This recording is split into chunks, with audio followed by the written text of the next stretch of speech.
Hello दोस्तों, कैसे आप लोग। उम्मीद करता हूं कि आप लोग ठीक ही होंगे और अपनी तैयारी में जुटे होंगे। दोस्तों, मैं नंदलाल एम साइंस क्लास पर आप सभी लोगों का स्वागत करता हूं। दोस्तों, आज इस लेक्चर में हम लोग कुछ ऐसे क्वेश्चंस देखने वाले हैं जो आपके एग्जाम्स में बहुत पूछे जाते हैं। तो चलिए जरा देखते हैं। सबसे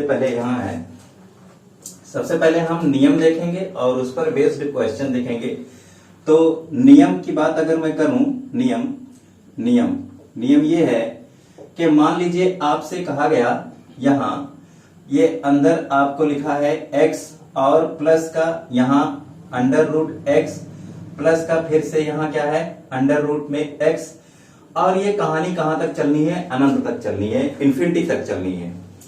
अब इस तरह के क्वेश्चंस के जवाब क्या होंगे, तो आपको ये याद रखनी है कि इस x को आप दो कर्मागत संख्याओं के गुणनफल के रूप में तोड़ेंगे।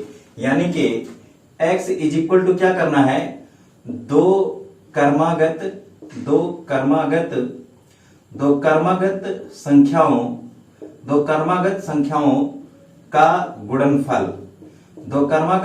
का गुणनफल होना चाहिए। इसमें से जब हम इसको तोड़ देंगे, दो कर्मागत संख्याएं होंगी तो उसमें एक छोटी होगी एक बड़ी होगी। तो आपको ध्यान देना है कि उसमें जो बड़ी वाली संख्या बड़ी संख्या क्या होगी, बड़ी संख्या जो है वो धनात्मक होगी। बड़ी संख्या क्या होगी, धनात्मक। और छोटी संख्या क्या होगी, छोटी संख्या जो आपको मिलेगी वो क्या होगी, वो ऋणात्मक होगी। छोटी संख्या क्या होगी, ऋणात्मक।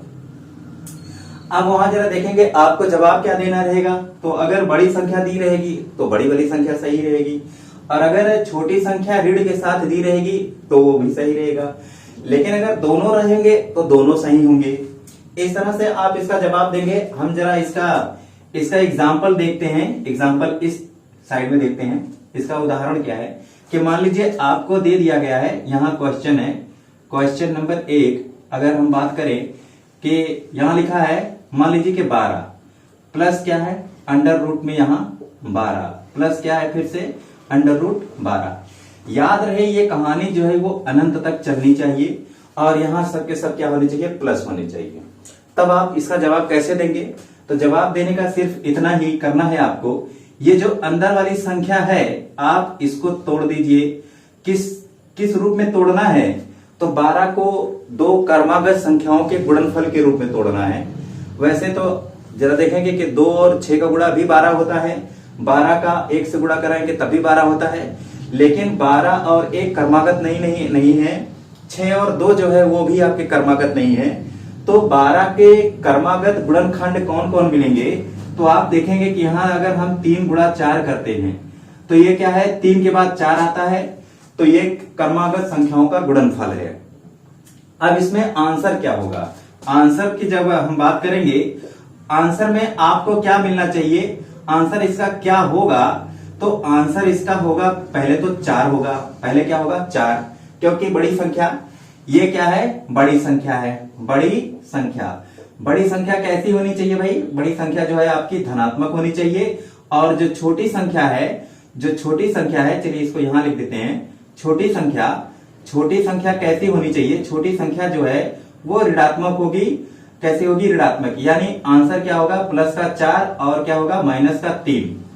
अब आपको आंसर कौन बताना है, प्लस 4 बताना है या माइनस 3 बताना है। तो ध्यान दें कि हो सकता है ऑप्शन में आपको प्लस 4 दिया गया हो, माइनस 4 दिया गया हो, और भी संख्याएं दी रहेंगी तो उसमें आपको प्लस 4 पे लगाना है।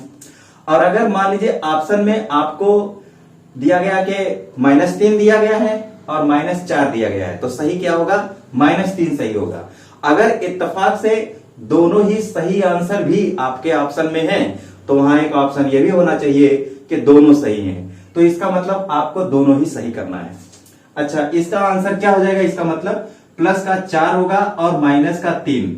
तो आपको जो है थोड़ा ध्यान देकर आंसर बताना है कि प्लस 4 कब बताना है, माइनस 3 कब बताना है, और दोनों होंगे तो दोनों बताना है। एक और एग्जांपल जरा देख लेते हैं, दूसरा एग्जांपल जरा देख लेते हैं कि मान लीजिए यहां लिखा है आपको 110 प्लस का क्या है फिर से अंडर रूट, यहां 110, प्लस का क्या है फिर से ये अंडर रूट में 110, और प्लस ये कहां तक चलना है, अनंत तक चलना है।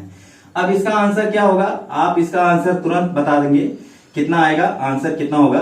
तो देखेंगे कि 110 को अगर हम गुणनखंड के रूप में तोड़े तो इसके गुणनखंड हमको क्रमागत कौन मिलेंगे, 11 और 10 मिलेंगे। कौन मिलेगा, 11 और 10।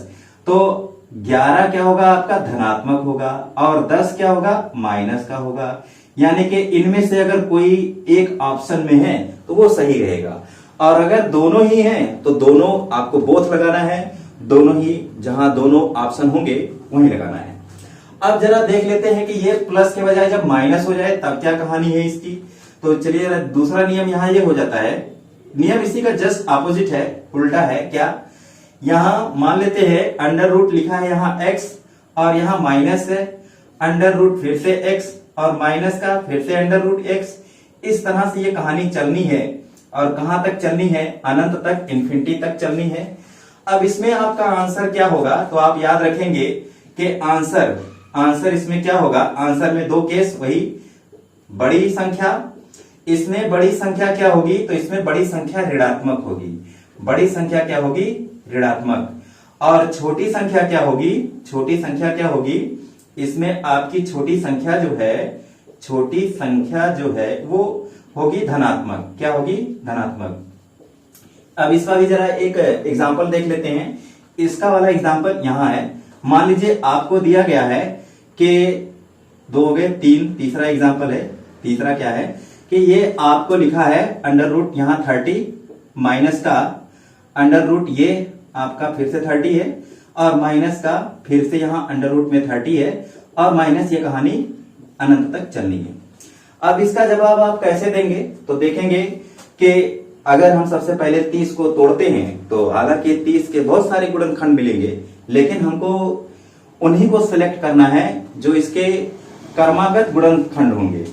तो अगर हम 30 को जरा देखें तो 30 के गुणनखंड हमको कौन कौन मिलते हैं। 30 को अगर तोड़ा जाए क्रमागत संख्याओं के गुणनफल के रूप में, तो देखेंगे कि हमको मिलेगा क्या कि 5 गुणा 6 मिलेगा, 5 6 30, 5 के बाद 6 आता है, क्रमागत भी है। लेकिन अब इसका आंसर क्या होगा, आंसर में आपको सिर्फ इतना बताना है कि बड़ी वाली संख्या क्या होनी है, बड़ी संख्या क्या होनी है ऋणात्मक। यानी इसका आंसर क्या होगा, एक तो -6, दूसरा क्या होगा +5।